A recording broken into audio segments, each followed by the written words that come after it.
Bismillahirrahmanirrahim. Assalamualaikum warahmatullahi wabarakatuh.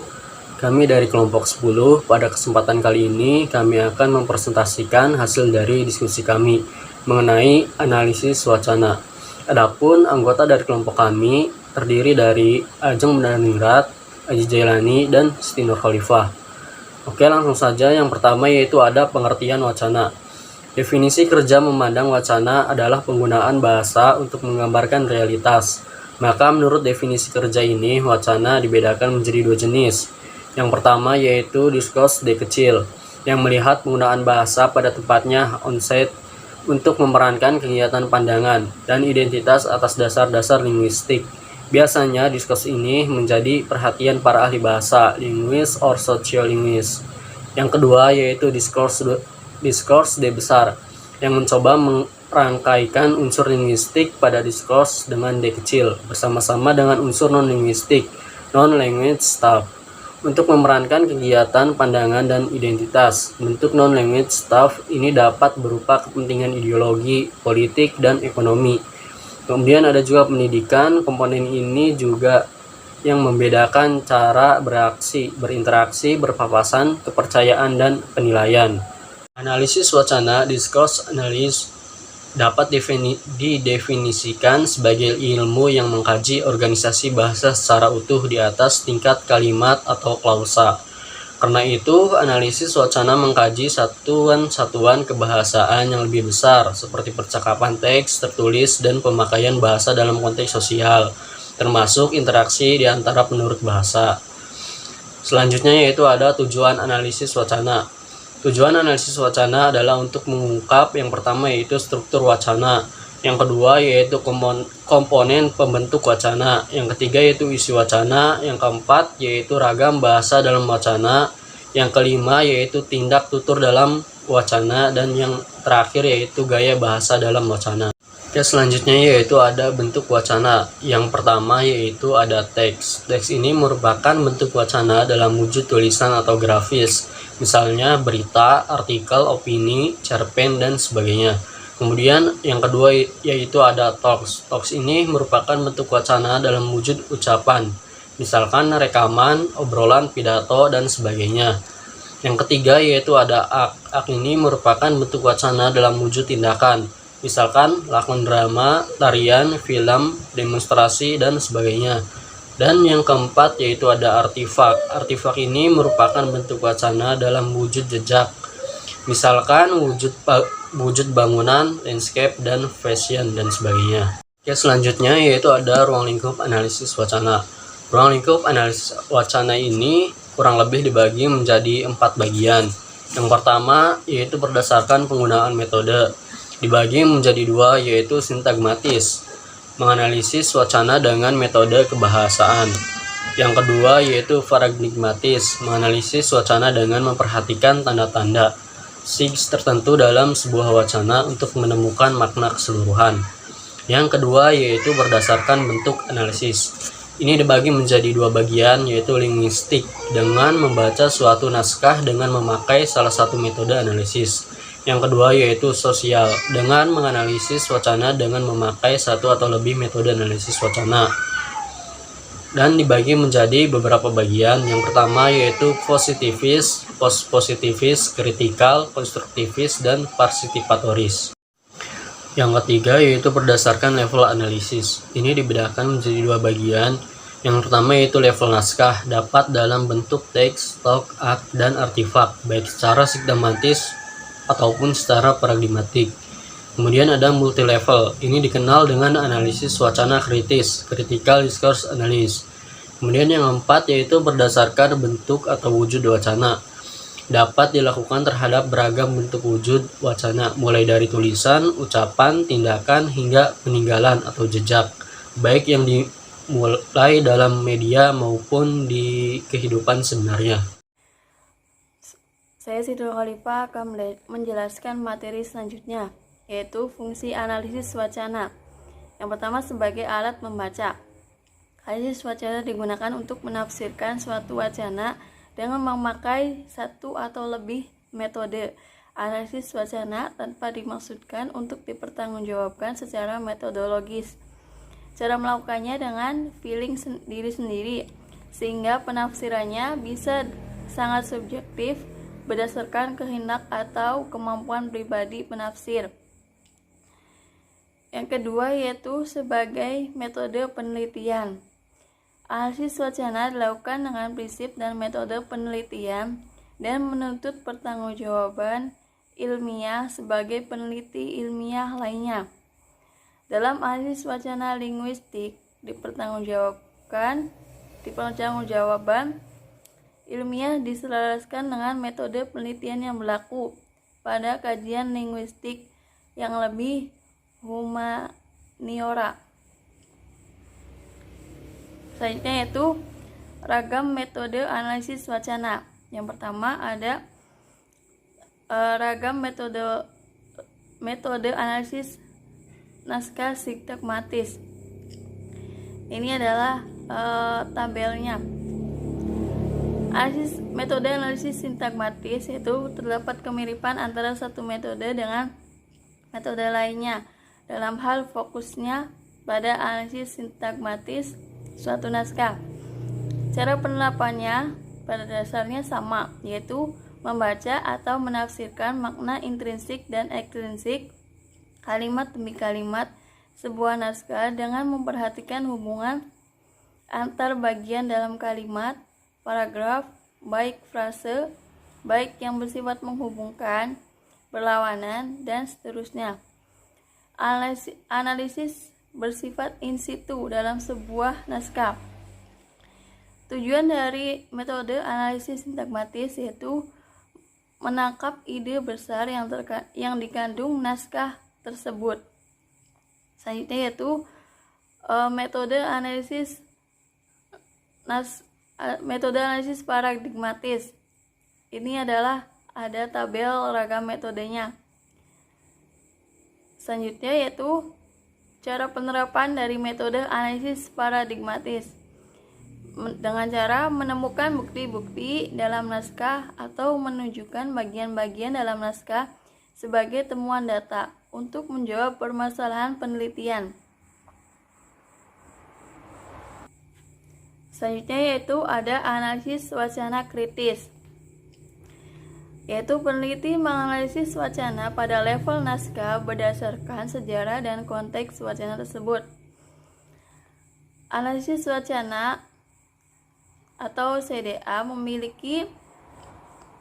analisis wacana kritis atau CDA memiliki dua model. Yang pertama ada CDA model Norman Fairclough yang melihat teks atau naskah memiliki konteks. Model ini memberikan implikasi bahwa dalam memahami wacana atau teks, kita tak perlu dapat melepaskan dari konteksnya. Untuk menemukan realitas di balik teks, maka memerlukan penelusuran atas konteks produksi teks, konsumsi teks, dan aspek sosial budaya yang mempengaruhi pembuatan teks. Untuk memahami wacana, perlu untuk mengumpulkan data pada level makro, meso, hingga mikro. Posisi metode pengumpulan data menunjukkan prioritas. Jika urutan pertama tidak dapat dilakukan, maka urutan selanjutnya seperti tabel di bawah ini. Nah, selanjutnya yaitu metode wacana krisis model Ruth Wodak. Ruth Wodak menyajikan model seperti tampak dalam gambar di samping ini. Metode ini melihat naskah memiliki sejarah perjalanan, sehingga ia dikenal discourse historical method. Perjalanan tersebut bukan saja terjadi pada dimensi bahasa, melainkan juga pada dimensi pemikiran pembuat naskah. Melainkan keduanya dipengaruhi oleh dimensi psikologis pembuat naskah yang berinteraksi dengan situasi dan kondisi komunikasi. Agar kita dapat menangkap makna naskah dan sejarah perjalanan yang mempengaruhinya, kita perlu menggali data pada setiap dimensi. Posisi metode pengumpulan data menunjukkan prioritas. Jika urutan pertama tidak dapat dilakukan, maka urutan selanjutnya.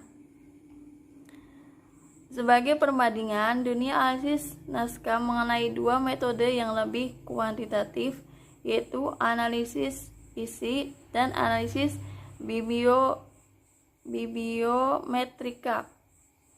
Tujuannya untuk mengetahui kandungan isi naskah dengan pendekatan kuantitatif, termasuk menggunakan matematik dan statistik. Assalamualaikum warahmatullahi wabarakatuh. Saya Ajeng Mudaningrat dari kelompok 10. Di sini saya akan melanjutkan penjelasan mengenai teknik melakukan analisis wacana, di mana jika kita akan melakukan analisis wacana baik dengan metode jenis sintagmatik, paradigmatik maupun dengan CDA, dapat divisualisasikan dengan gambar yang ada di samping saya ini ya. Di mana dalam bentuk wacana tadi sebagaimana yang telah dijelaskan oleh Aji itu terdapat teks, talk, age, and artifact. Nah, di mana di sini ya dibutuhkan adanya pendekatan teori yang pertama, lalu ada juga paradigma penelitian ya. Lalu setelah itu, setelah ditentukan naskahnya itu dalam berbentuk apa, selanjutnya adalah memilih metode analisis wacana, analisis naskah atau CDA ya. Di sini setelah memilih metode lalu dilakukan adanya analisis, maka akan membuahkan suatu hasil seperti makna, citra, motif ataupun ideologi. Adapun dalam analisis wacana sosial, teori ini lazimnya terdapat dua jenis ya. Yang pertama ada teori substansif, yaitu teori tertentu yang sesuai tema penelitian berfungsi untuk menjelaskan permasalahan penelitian analisis wacana dari perspektif teori yang bersangkutan. Adapun di sini contohnya adalah teori gender, teori ekonomi politik, teori ideologi, teori kekuasaan dan lain sebagainya. Lalu jenis teori yang kedua adalah yaitu teori wacana ya, dibutuhkan untuk membantu menganalisis naskah yang menjadi objek kajian analisis wacana. Nah, contohnya jika ada analisis naskah dipakai metode semiotika, maka teori yang dipakai pun teori semiotika. Jadi disesuaikan ya, metode yang dipakai apa, lalu teorinya apa. Jadi harus sesuai. Nah, selanjutnya di sini ada paradigma dalam analisis wacana. Nah, di sini paradigma itu jenisnya diantaranya ada klasik, kritis, konstruktivis, dan juga parsipatori.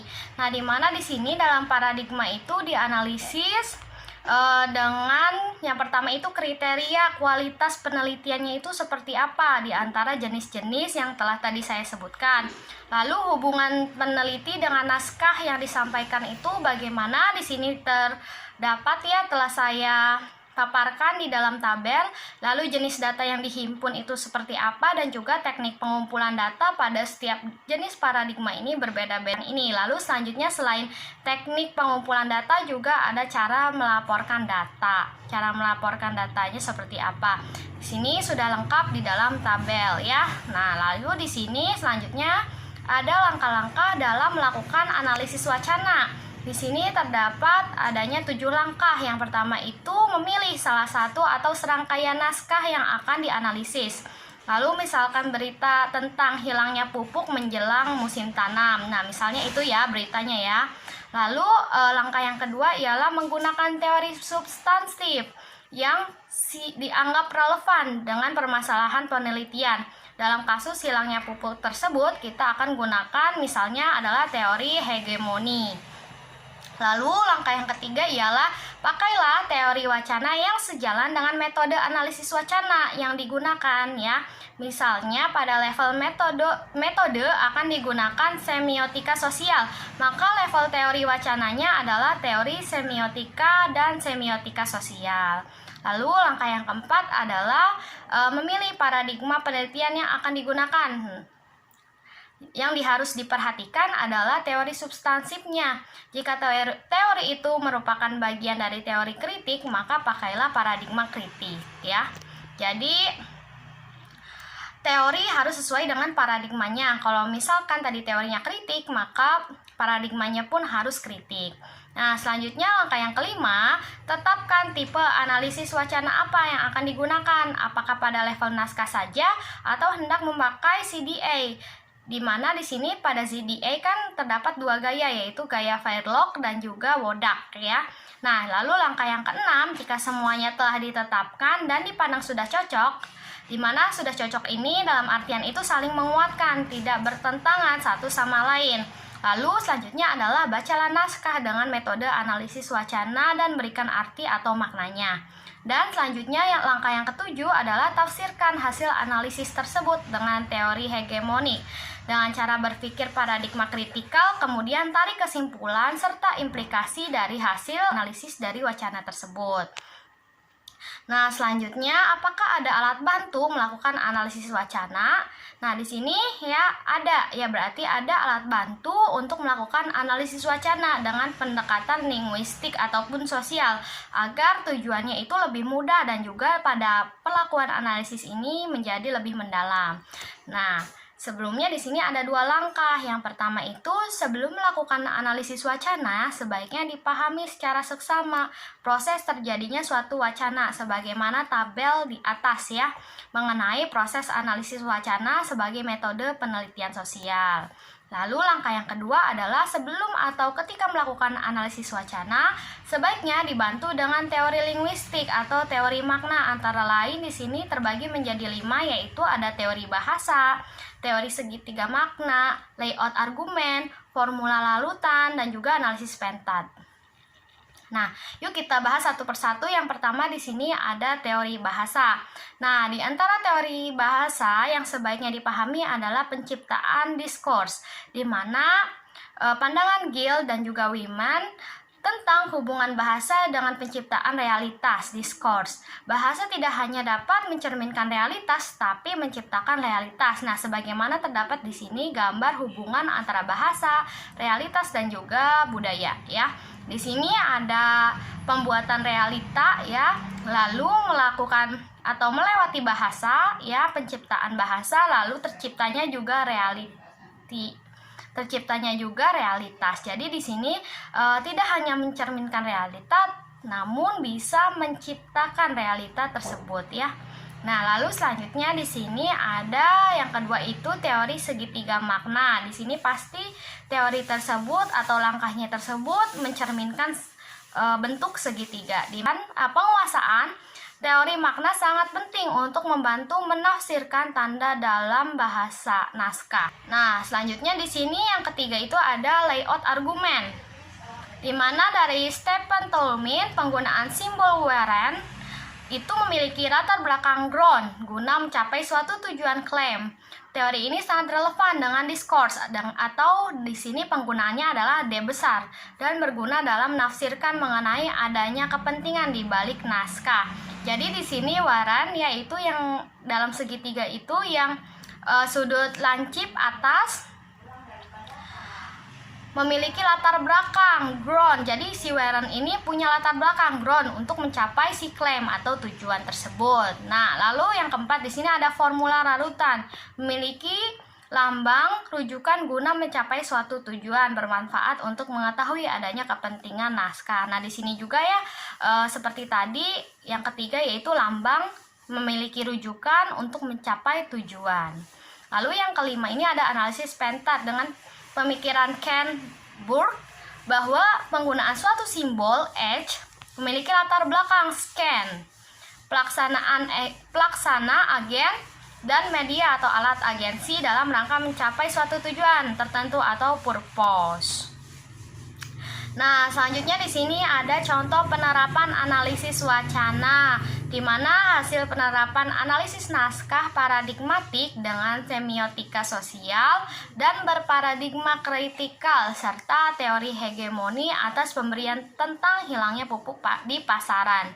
Jadi di sini ada suatu naskah mengenai pupuk langka, petani berteriak, atau tentang hilangnya pupuk di pasaran. Jadi di sini petani tersebut kesulitan untuk menggunakan pupuk, bukan karena harga yang mahal tetapi karena pupuknya tersebut langka ya.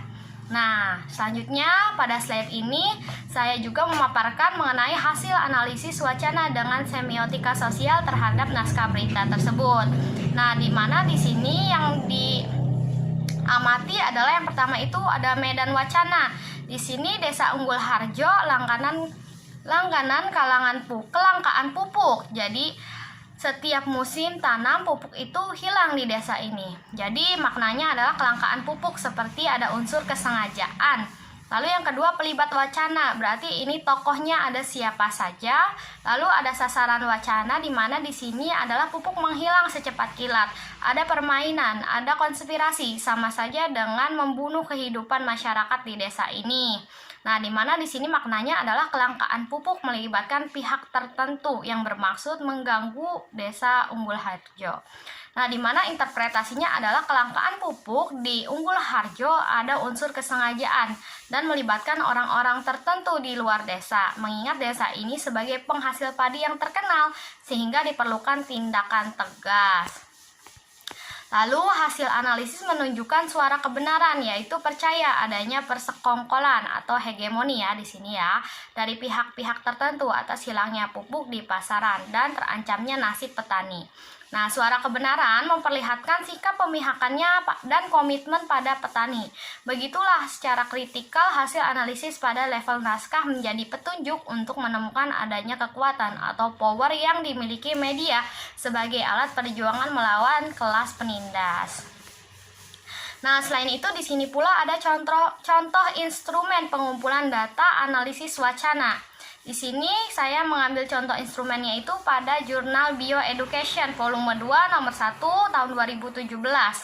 Nah, adapun judul dari jurnal ini adalah analisis kelayakan buku teks siswa IPA kurikulum 2013 pada materi sistem pencernaan kelas 8 untuk digunakan dalam proses pembelajaran ditinjau dari relevansi isi, ketepatan, dan juga kompleksitas. Jadi di sini yang pertama itu indikatornya adalah mengenai analisis tingkat relevansi isi buku teks siswa IPA kelas 8 pada indikator dalam pembelajaran silabus IPA kurikulum 2013. Nah, di sini terdapat tabel yaitu yang diukurnya adalah indikator standar proses pembelajaran. Tingkat relevansinya ini apakah terakomodasi ataupun tidak terakomodasi. Nah, selanjutnya lalu dijumlah di dalam tabel ini dan juga di sini tingkat penskorannya itu di mana untuk memudahkan pendeskripsian maka dilakukan perhitungan seperti ini nih, terakomodasi dan juga tidak terakomodasi, di mana pada terakomodasi itu dijumlah indikator terakomodasi lalu dibagi jumlah semua indikator dikalikan 100%.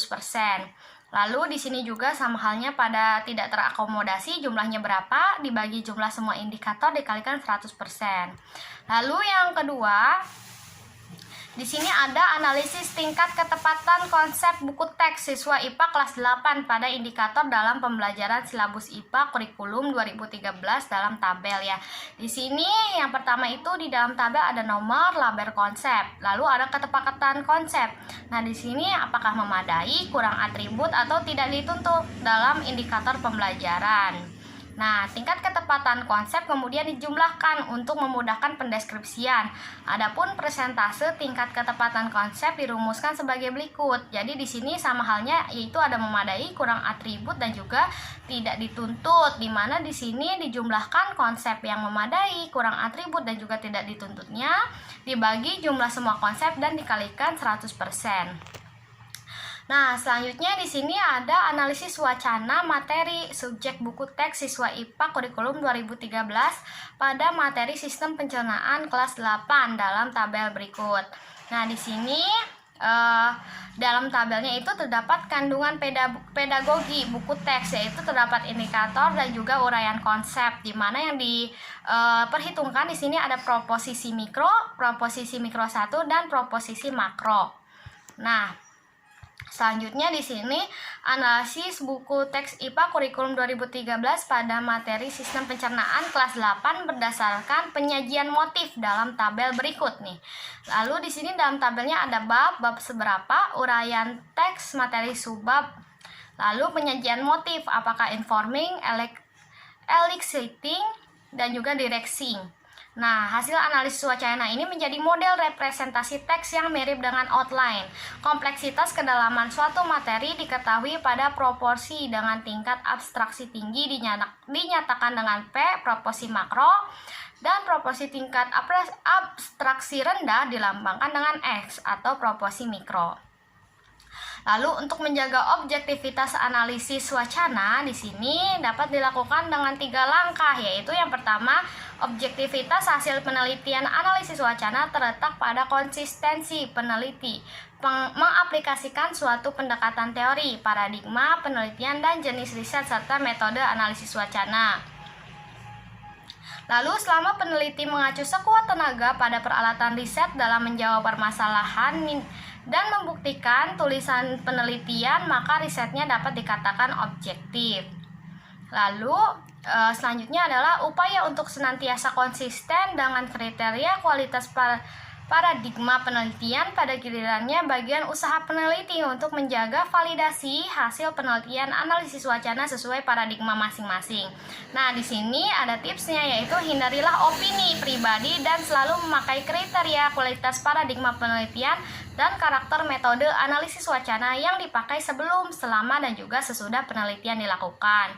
Nah, adapun di sini manfaat analisis wacana yang pertama itu dapat memberikan manfaat yang tidak sedikit pada perubahan sosial, terutama jika dipakai paradigma kritikal dan partisipatoris. Lalu yang kedua adalah secara sintagmatis berguna untuk kritik naskah. Lalu yang ketiga, secara pragmatis dapat dipakai untuk pelaku media watch, memantau kinerja media dalam melaporkan peristiwa mengenai kepentingan publik. Nah, yang terakhir dapat menyadarkan para penafsir naskah untuk lebih bertanggung jawab atas bacaan yang dilakukannya. Tidak semata-mata didasarkan atas pendapat pribadi, melainkan dipandu oleh prinsip-prinsip metode penelitian. Sekian penjelasan sedikit mengenai analisis wacana dari saya, kurang lebihnya mohon maaf. Wassalamualaikum warahmatullahi wabarakatuh.